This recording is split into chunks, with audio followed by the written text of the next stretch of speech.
Hello, Historical Face Society members, and welcome to an exciting hour. We're going to have Jim and Penny Caldwell. They're with me tonight, and we are getting ready for Journey to Mount Sinai. Patterns of Evidence is marching on. And so, Jim and Penny, welcome to our Historical Face Society event here. Thank you, Tim. Thank you so much, Tim. We're so glad to be here and so excited about the upcoming films. We truly are. Yep. Well, we're going to chat a little bit and give a little bit of background, but for those people who are new to this, if they look on the screen, over on the right-hand side, there's a place that says chat.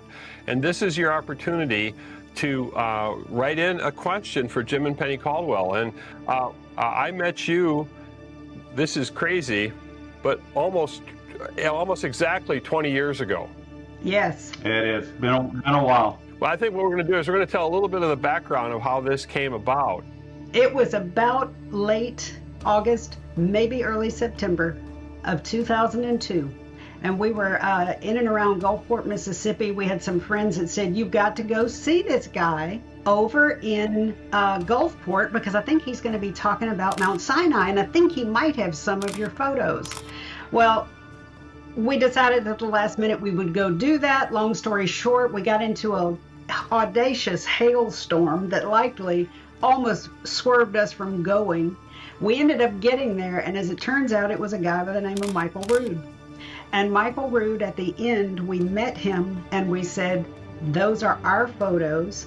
And he said, so you're the Sinai Connection. I've got somebody you need to meet.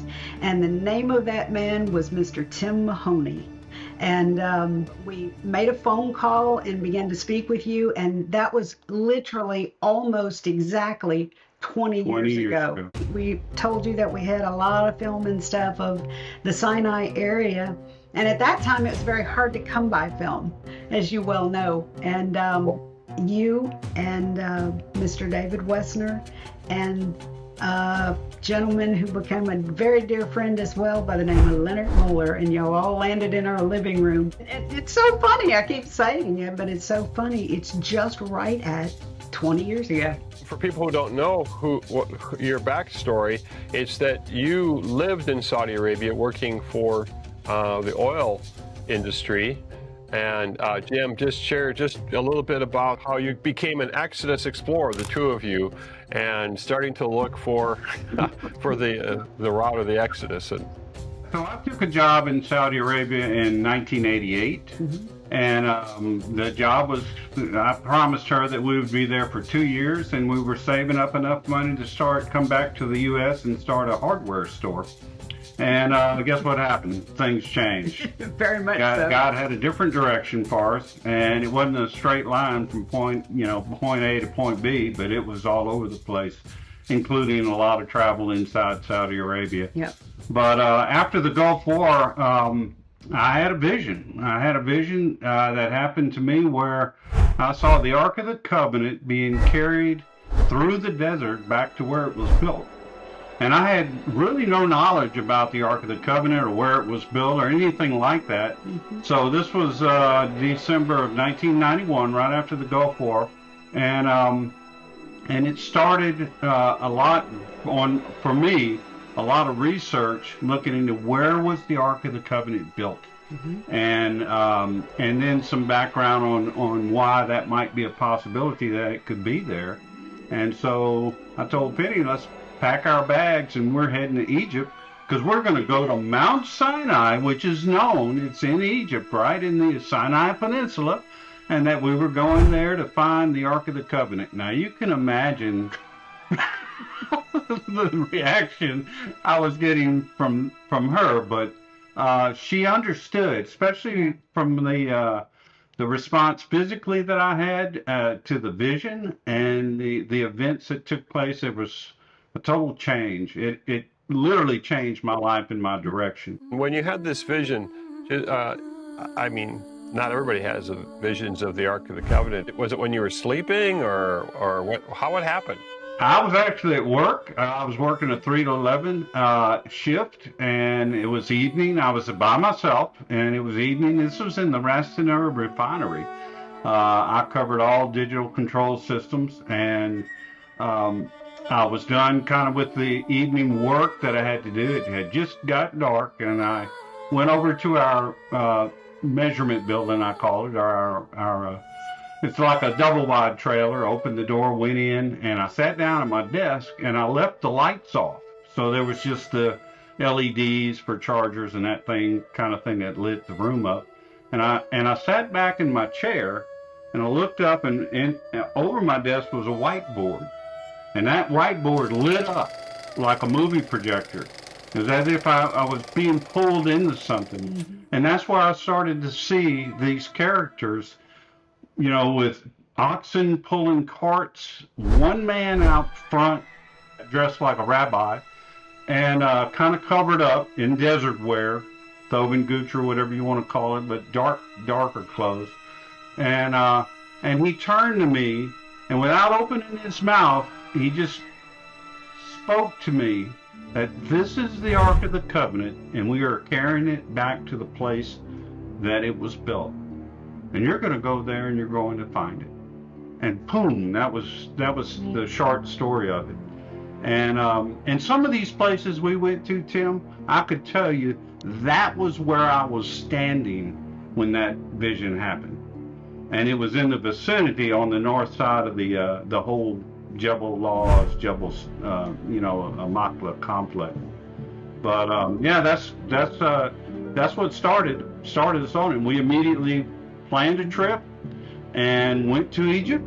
Ended up going to the traditional Mount Sinai, and it was at that time that once I started to see, the way it looked, and we were going to climb up to the top of the peak where supposedly Moses received the Ten Commandments, and it just didn't make any sense. I mean, we were looking at it.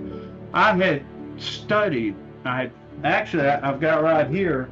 We had smuggled in an Amplified Bible, and I had tore the pages out in little sections like this, and I would fold it up and carry it in my pocket into the refinery. Yeah. And I detailed everything that you should find at Mount Sinai if you were to go there. And there was nothing there at the traditional site, absolutely nothing. And it just didn't make sense. So actually, after a few days, I kind of gave up and said it must have been, bad pizza or something. I don't know. And started to question those things. But along that journey, as we went along, we picked up clues and books and information that led us eventually back into Saudi Arabia, into the northwest area of Saudi Arabia, into the land of Midian, which is in Arabia, not in the Sinai Peninsula. Yep. And so that kind of put us in eventually into the Jebel Laws region. So what we're going to be doing is, as a lot of people know, is that on October 17th and 18th, we've got Journey to Mount Sinai in theaters nationwide. And I just am excited about this. 20 years ago when we got together, we're going to be talking a little bit about that 20 years ago when we first got together. In fact, do you have a photo? We do. We'll tell the backstory on that a little bit too. So there we are with this gentleman right here is Tim Mahoney. I don't know if you can see that. And this guy, right, the tall guy in the picture is me, standing in front, Penny obviously, and then Leonard is to my right, or to my left in the photo. Yeah. And then this gentleman is Dr. Glenn Fritz, and Mr. David Wessner over here on the left. This was a shot we made in our living room when we first met 20 years ago. Yeah. And what's interesting about this is I got this call too, and it was from Michael Rood. And he said, there's a couple that I want you to meet. Let me see if they're willing to, talk with you or meet with you. Because he knew that I was working on an Exodus film, and he lived north of us, and he would swing by. I'm not sure how we connected, but somehow he heard about me. And what was interesting about this was when we first had a phone call, we were talking. I think we should talk about that because that was also very interesting thing that came up. And we do have some questions coming, but I'm just going to set up some background a little bit. So just be patient. We'll get to those questions in a minute. But the first time when I got this call, we had Leonard Moller was visiting, and Leonard Moller is he was a Swedish DNA research scientist, and he had been also interested in the Bible and in the route of the Exodus. And so when you went to the mountain, you got interested, for those people who know who you are, and you started going around in northwest Saudi Arabia looking for Mount Sinai. And you got to this area and you summited the peak. And it was an unusual date when you got there, right? You were trying to get to this location. Just tell a little bit about that first time you got to this location and why that date was interesting to you. One of the very climbs. Yeah, the climb. So the very first trip, we were able to locate what we call the Golden Calf Altar, series of petroglyphs that were fenced in. So I recognized from a distance that was an archaeological site. But past that, closer to Jebel Makla, or Sinai as we call it, we were able to get into that area and were quickly arrested basically and run off. So make a long story short, we were trapped by the frontier forces and harassed and made to leave. So once that happened to me, I was determined that I was going to get back there and document this, because they wouldn't let us take any photos. Right. So in a series of trips that year, so that was early January, we went back, and 2 weeks later we were arrested again and really threatened and brought out to an outback jail, where my son and I were kind of interrogated for a couple hours. And then the third trip was in April the 2nd, where we actually came around to the backside of the mountain thinking we were going to climb over into these sites where I could get my photographs. And that, believe it or not, that ended up being one of the most productive and incredible trips of our lives. That's where we discovered the split rock. First time it had been documented or seen or noted for thousands of years, is the way I see it. I'm sure the Bedouin were aware of it being there and possibly what it was, but nobody in the Western world knew that. After you've been arrested twice, why would you think you should go back? I mean, most people would be discouraged and afraid to go back. So what was going on in your heads that wasn't connecting here? Tim, it's kind of like this. If you tell Jim or even myself, no, you can't go behind this fence, it then becomes a blazing goal to get behind the fence. What are you hiding? What are you hiding? Yeah, there's something there. There's got to be something worthy of photography that is behind this fence if you are so adamant that we cannot get behind it. In the long run, I must say, I have to congratulate the Saudi Arabian government for putting up those fences, because in the long run, it actually protected all of these sites. And at the time, we may have been very aggravated about it, but the reason that we took the risk is because we were certain that there had to be something of historical value behind those fences, and we were determined to take photographs. We didn't want to harm a thing. All we wanted to do was see what was back there. So it became a personal goal that we really needed to see what was back there to document it. That's what we set about doing.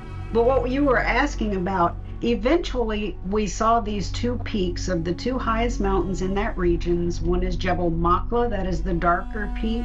It's slightly lower than Jebel al-Lawz, which is a brown granite massif. I mean, it's the great terrible, very, very hard climbing to get to the top of that one. But Jim was determined that we had to summit both of those peaks. And as it turned out, At a certain time of the year, the Saudi Arabians had a national day, and as a result, from the refinery, he would get some time off. And it just so worked out that we made it to the top of Jebel Makla, which is the darker one we think to be Sinai, on 9/24 of 1992. And we summited the top of Jebel Lawz, the 2 years later. Exactly 2 years later, Yeah. which again, After 4 attempts. Yeah. It's not like we waited till that time to make the trip. We made 4 attempts to top Lawz before we found the way up. but it was exactly 2 years apart. And what that date was the first one was Jim's 38th birthday, and the second one was his 40th birthday. And as a result of that, and such incredible experiences, Jim actually redesigned our wedding rings and had them made with these 2 dates. Little commemorative ring. I remember sitting at my office when we first talked with you, and you and Penny, and Dr. Moeller was visiting, and he was at my office when we called and talked with you. And now what was curious about that when you brought up that date was that, well, you could probably explain what happened, because he was very curious about that date. And he was curious. What he was asking me was, what kind of tree was above at the top of the mountain? And I said, well, that's really not the top of the mountain. I said, on the date, 9/24/92, we made it to the top of Sinai. There are no trees up there. And then 9/24/94, we made it to the top. And guess what, Leonard? That was my 38th and my 40th birthday. And when I said that, everything went quiet on the phone. We thought we had lost you And guys. I thought, oh, they hung up. I mean, we lost the connection. What's going on? And then Leonard starts to ask the question. He says, okay, now, so what year were you born? And I said, well, I was born in 1954, 9/24/1954. And it got quiet again. Quiet. And then I said, man, what is going on? Did I insult somebody? Anyway, he comes back and says, Jim, you won't believe this, but my birthday too is September 24th, 1954. The exact same day. And here he is, a man on a quest as well about concerning Mount Sinai in Arabia, on the opposite side of the world. Right. And we suddenly come together through you in this phone call. I mean, it was from Gulfport to Minneapolis. And within 2 or 3 weeks, he flew back to Sweden, and then he came to our house and spent a week with us. Tim, you were like the conduit right there. Yeah, absolutely. And then we made some trips up there too. As a matter of fact, I think we have another photograph from that time. If you want to pull that up. Well, what was going on was, for the Historical Faith Society audience, what was happening was that I was trying to make a film, and I had no idea what I was doing. All I knew is that this story kept getting bigger and bigger and bigger. And, I didn't know if we were making a film about the Exodus. I mean, I knew that, but I didn't know what part of the Exodus, because it goes all the way from Abraham through Joseph, through, oh, here we are. That's over at my house when you came to visit. Yeah. There's, and that's the other kind of fun thing that we would do, is we would play music.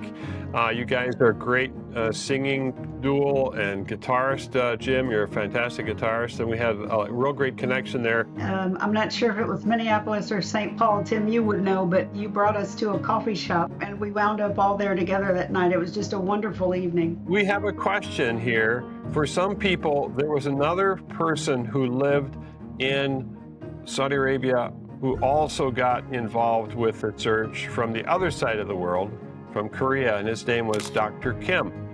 And Dr. Kim, why don't you just tell us, the question is, have you kept in touch with Dr. Kim? Yes, we have. This was a most interesting thing as well, because we ended up with Dr. Kim also with you in Minneapolis. We flew to Korea and saw him and met him and his wonderful wife and his family in December of 2006. And, there's always this little wonderful thing that goes on, and I don't quite know what to call it other than It's more than coincidence. Of course, we believe that it is the God connection. And when we got to Korea and we met them, it was so amazing because we had such a camaraderie because they had so many of their experiences, because at the time, again, it was not open. You could not just travel freely there, although Dr. Kim was able to travel a little bit more freely simply because he was directly working for the prince, one of the more powerful princes at the time. But what is so funny to us, and he is a dear, dear brother, and he and his wife found so many things. But what is amazing to us is that at the end, we were leaving in like 1999 from Arabia to come back to the U.S. Dr. Kim was just starting to go out to the mountain in the year 2000. So it's almost like we handed off batons to one another. And this is Penny and this is Jim. And we turned it over to his wife, Jenny and Kim. That's right. You know, I mean, you know. He loves to use that on his presentation. He does. He loves to talk about that. Jim and Penny and Kim and Jenny. But yes, in fact, to answer the question, we are very much in touch with Dr. Kim. Dear friend. Very dear friend, and very keen on also continuing to gather evidence from the Arabian Peninsula, which is just one of the most richest historical places on planet Earth. We're extremely pro-Arabia. What was the attitude of people in the area there of the significance of what you found? And once again, what we're looking at is in this next movie, Journey to Mount Sinai, which is in over 800 theaters. If you go to patternsofevidence.com, you can look at a trailer. It's going to be in 800 theaters October 17th and 18th. And this is, you need to get your tickets now. Vote for the Bible. That's what I'm saying. If you want to see movies like this about the Bible and investigating the Bible, and you need to, vote for the Bible. Get a group and go see Patterns of Evidence, Journey to Mount Sinai. Now, this is a 2-part film, just so you know that. Part 1 is we're looking at 6 different mountains. And I'm accused of not being open-minded by some of the scholars because I was only looking at Jabal Laws, because that's what I was introduced to in the very beginning, which I found very exciting. What I did is we created a Mount Sinai scorecard. And this scorecard is going to allow you, it's just like bowling, you can either get a strike, a spare, or a gutter ball. And we're basically saying, when you look at evidence, it's going to be, do you see evidence for the journey, for the campsites? Do you see if it's a yes, or a maybe, or a no? That's this, and the reason why is because the films that I create, they're just more dense because there's just more content in them. And I gave the analogy of it's like when you go to the grocery store and you pick up a bunch, you're just going there for one thing, like milk. But you walk through the aisles and before you know it, your arms are just filled up with all sorts of stuff and you wish you would have brought a cart. This is your mental shopping cart when you watch this film, and it's based on biblical criteria. And so there's this scorecard that has all the biblical criteria, and that is, Jim, what you had, right? When you went to the location, you had your Bible, you were reading it over and over, and you were looking for things. So we're going to have different points of view in what criteria or how to interpret it. But tell me, do you have any pictures of this split rock? There was a rock that was water came out of on the way to Mount Sinai, right? Exactly. Yeah, this is Rephidim, and this is the Penny and I sitting. This was in what, 2003? This was in 03. 03. This was the trip with you, Tim. This was a trip that we took together, and this is her and I sitting at the base of the split rock. So it's actually 2 very large stones. But yeah, we think this is probably in the Laws region one of the most significant artifacts, if you want to call it that exist out there. Like Joel Richardson likes to say, you're looking at the miracle here. You can see where the Red Sea crossing may have taken place, but there's no evidence of it. But when Moses, when the Bible talks about, behold, I will stand before you there at the rock at Horeb, he's specifically talking about something that you should be able to find the rock at Harbor. And now I mean, this is the God of the universe that is going to stand in front of a rock, and Moses is going to strike that rock. And it continues on and says, and that rock, water will come out of that rock so that the people of Israel can drink. And then it says Moses did so in front of the elders of Israel. So to me, that's evidence right there that you can look with your eyes, you can climb up, you can actually see the channels where the water came out, flowed down this rock. And yeah, it's a phenomenal thing. And you know what's amazing, Tim, is that people are able to go there today. Yeah. I mean, there are literally tours. They're limited and they're expensive, but there are tours that are going out there and they're visiting these sites. Yeah. One of the things that was profound to us that Dr. Kim relayed to us, because Dr. Kim spoke fluent Arabic, which is something we did not. We knew just enough, you know, to get around in travel and that sort of thing. But Dr. Kim shared with us that when he was at the Split Rock, he sort of had a little Arabic guide that was there with him, a Saudi that was with him and willing to share with him some local information. And he said to him, Hada Moya Musa.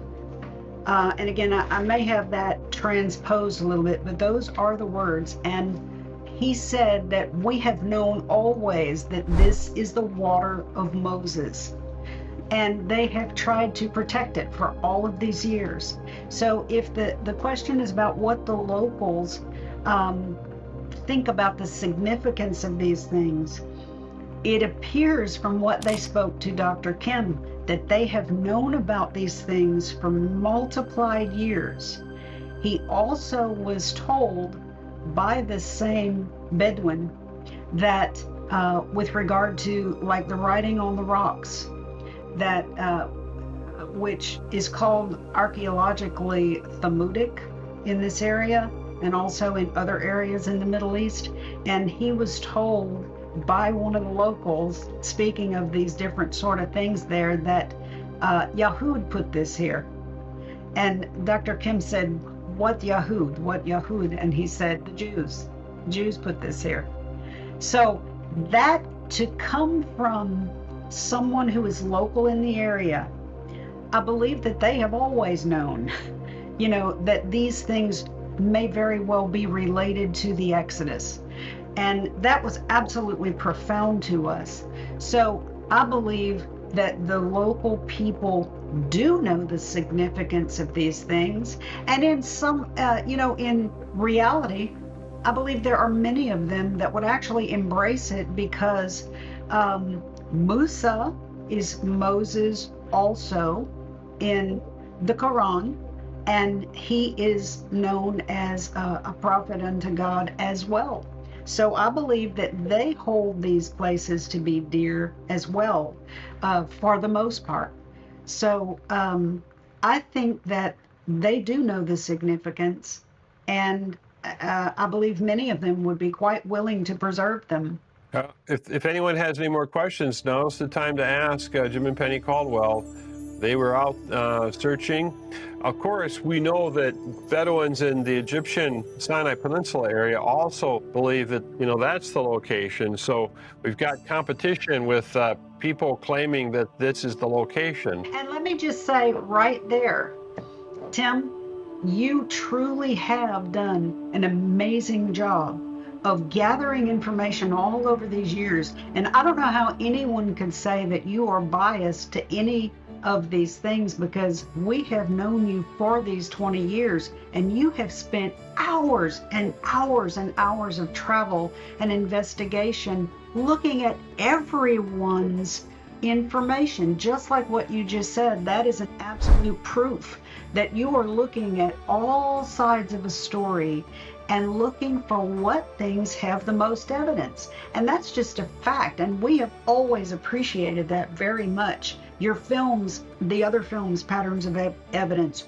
all do this same method methodology of looking for where the evidence seems to be closely gathered.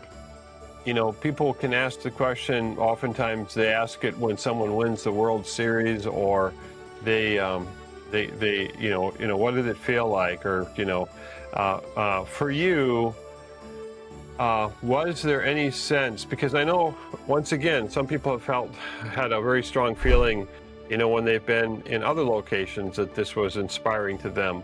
Was there a sense that you had, or could you envision, how did you feel when you were there at that location, once you were thinking about that? Let me show you my obsession. So this is a model that I have created of the split rock. Can you see that, Tim? Yeah. Yeah, it's made out of wood, actually, and I've actually created acrylic models now.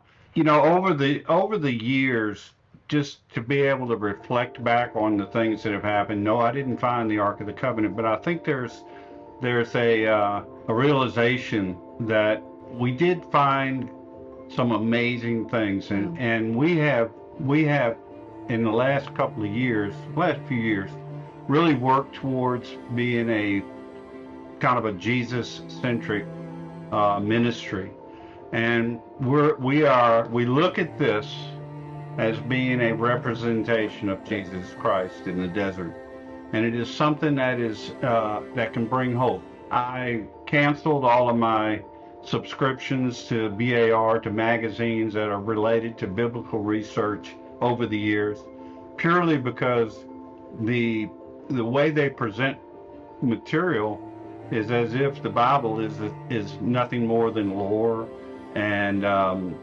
ancient myth, rather than something that's real. And we want to, our mission is to promote these things in a way that is it's going to be a faith builder. It's not just a rock in the desert. It's something that's really significant. It's a shadow of what was to come when Moses and the Israelites were there. This is an incredible miracle. The God of the universe standing in front of a rock, and you're going to strike through it. And then look what happens when when Moses comes back to the rock the second time. We believe he came back to the same rock. And God, commanded him to speak to the rock, and he struck it a second time. You don't re-crucify Christ. And this was the terrible sin. People said, well, that seems kind of tough that God wouldn't let Moses into the promised land, but it was a sin, that he re-crucified Jesus as a shadow of what was to come. And anyway, that's where we are in this, and we're doing everything we can. When we first got to this site, after having been to the site in Egypt, after having studied it for so long and been so extraordinarily let down, the strangest thing was when we came into this site, and we managed to get inside the fence. It's a long story, but we managed to get inside the fence. And when we came up into the site where we believe that the altar of Moses was, and we could look up and see the cave of Elijah, if that's what it turns out to be, we certainly believe it is.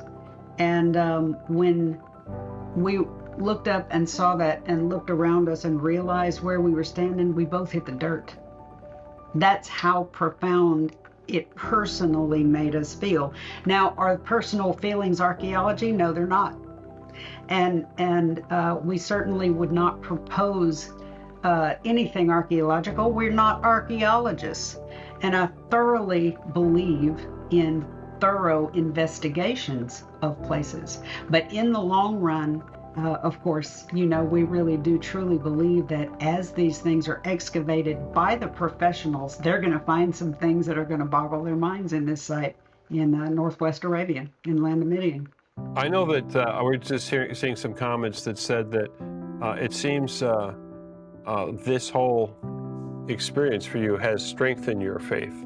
And I'm seeing another comment that says that what you've been sharing has strengthened other people's faith. As they've been encouraged that these events have happened in a time and space, and that there's a location. And so I know that you had your children along. And they were you drug them in all sorts of experiences. What was that like as a young couple with young children going into a bit of a dangerous space? It could have, you could have been arrested, and you had a wife and children there. Let's just talk about the risks that you were taking to go search for evidence of the Bible.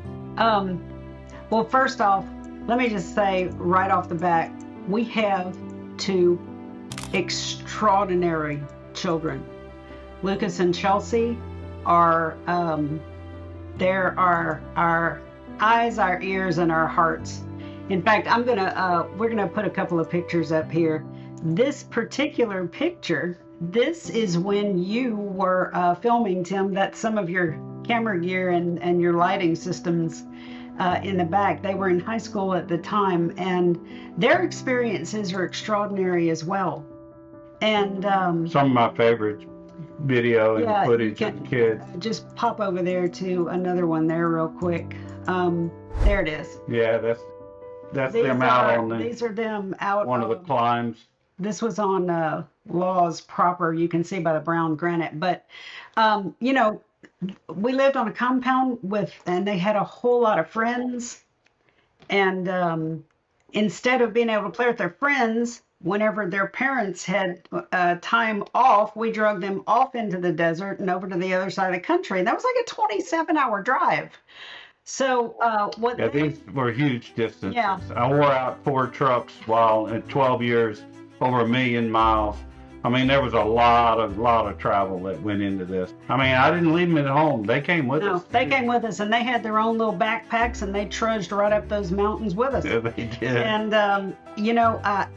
the experience that they had, and I know a lot of times we drug them places and wore them out, but they were troopers. And I tell you what, they probably found more arrowheads in the dirt than either one of us ever did.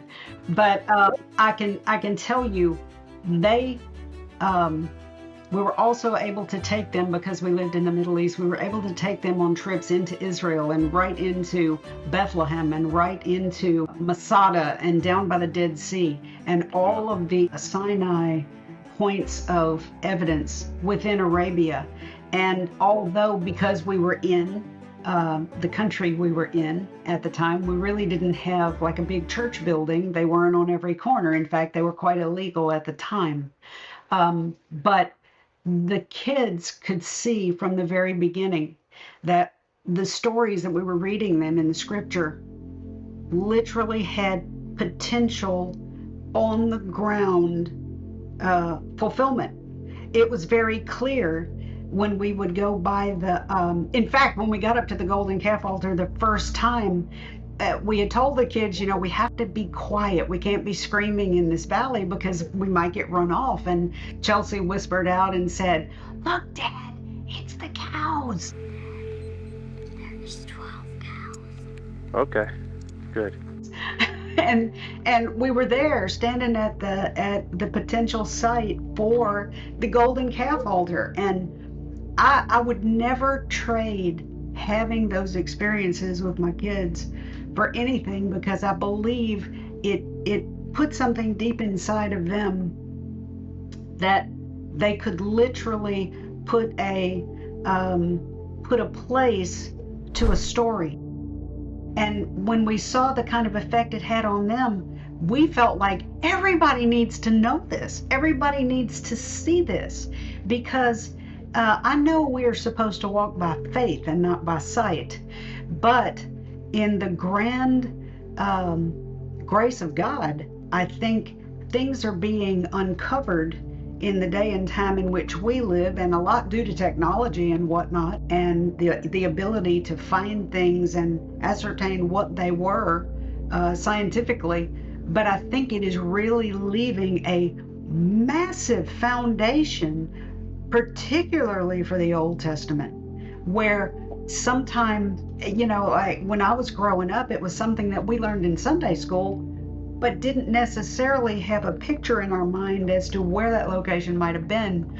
and it's just almost wide open now. There's so much evidence coming to light, and again, we super appreciate what you've done in that you're looking at all of it and you're presenting all of it so that your viewers can see. It's just like what you said with the scorecard. I think that is a magnificent way to glean evidences and the patterns thereof, and we just really appreciate what you're doing, Tim. So I'm going to fill out my scorecard and then let people know what I'm thinking at the end of this. And I really like this interactive side of the scorecard because I'm thinking in the future that I might have more scorecards as we go through the Bible.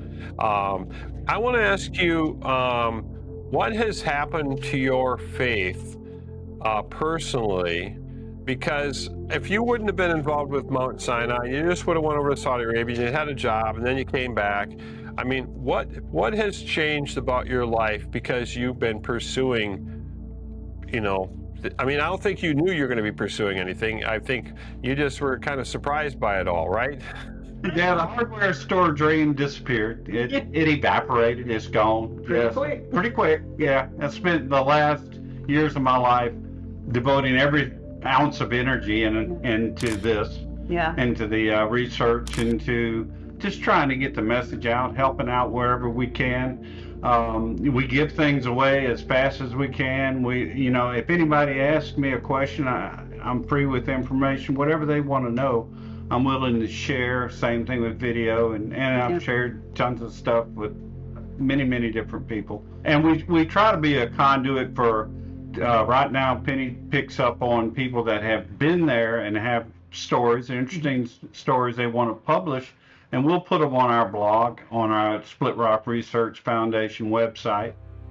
Just trying to, anything that any experience that they have. The first time we left the mountain, and this wasn't with all of the trips that, the 15 trips after and all of the things that happened in those trips, but the first time we left, after seeing the things that were there, and Penny and I hitting our knees when we walked into the covenant site and not believing that this was real, that this could possibly still be there, and so exactly biblically accurate.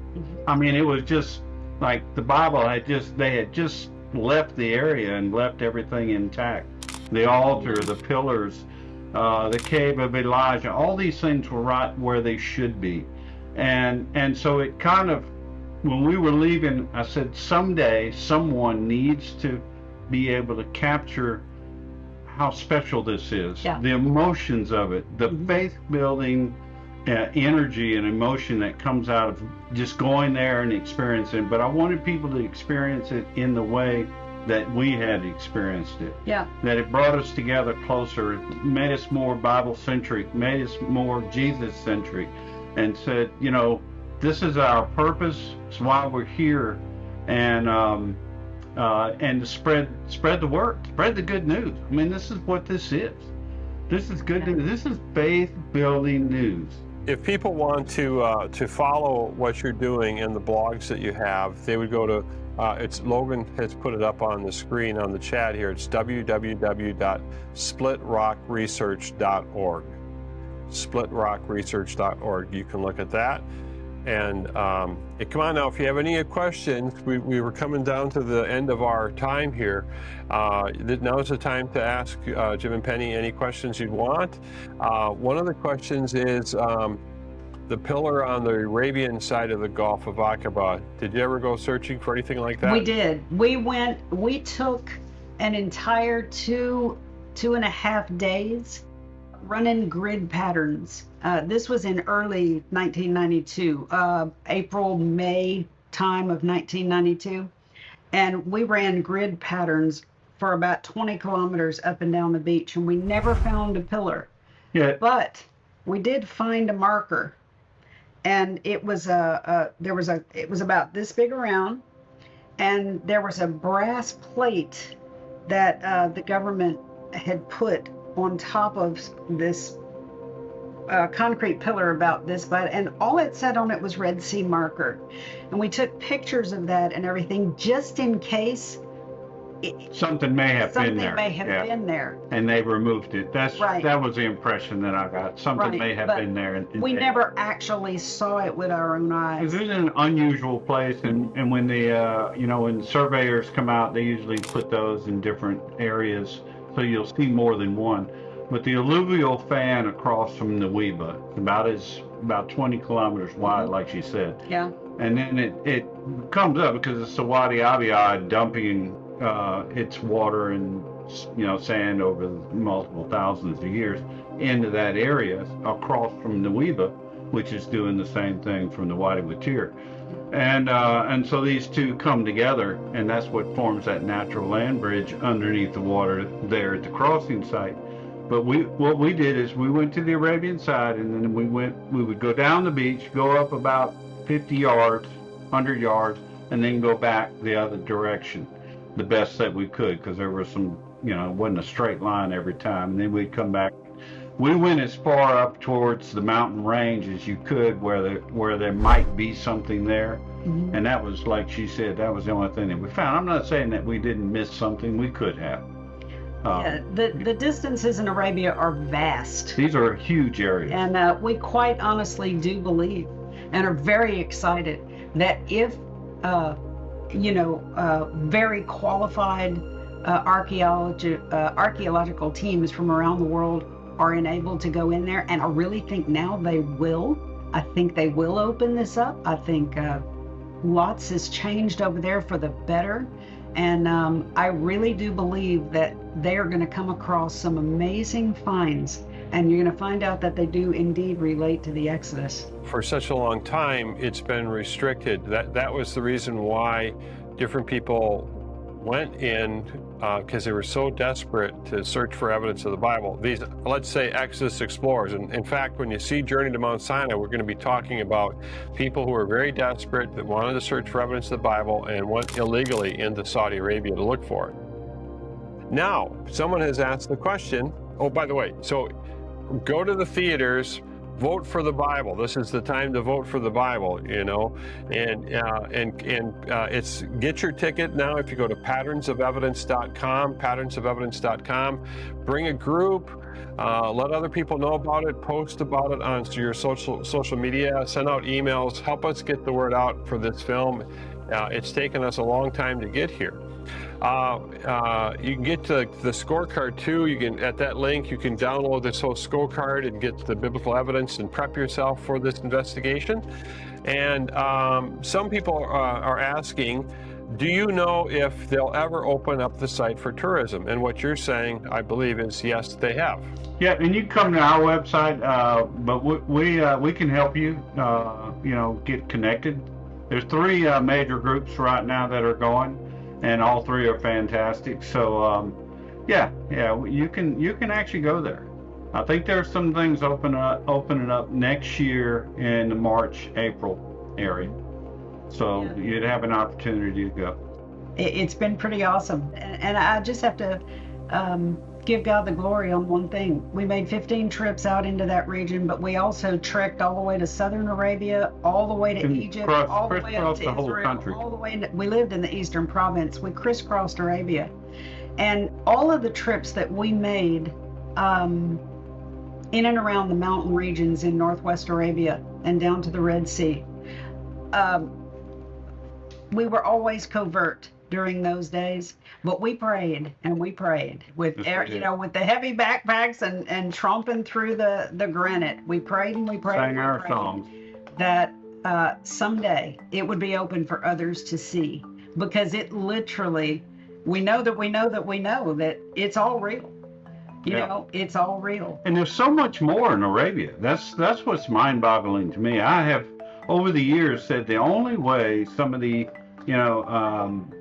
other things that are in Arabia, starting from Abraham forward, to be investigated or be accepted as possibilities, couldn't happen unless you put Sinai in Arabia, because it changes the direction of the wandering in the wilderness the peninsula of Arabia, and it opens up so many possibilities for Abraham's wandering and all these other things. And there are so many sites in Arabia that yet to be explored. So I wouldn't say this is the end of the journey as far as, you know, what's going to be biblical found. things being found. It's incredible. It really is. But I would just encourage everybody, you've got to get to Patterns of Evidence. And I believe it's October 17th. Got to get this mountain identified correctly. The year after we met you, actually less than a year, we actually got permission to go to Saudi Arabia. Do you have any pictures of us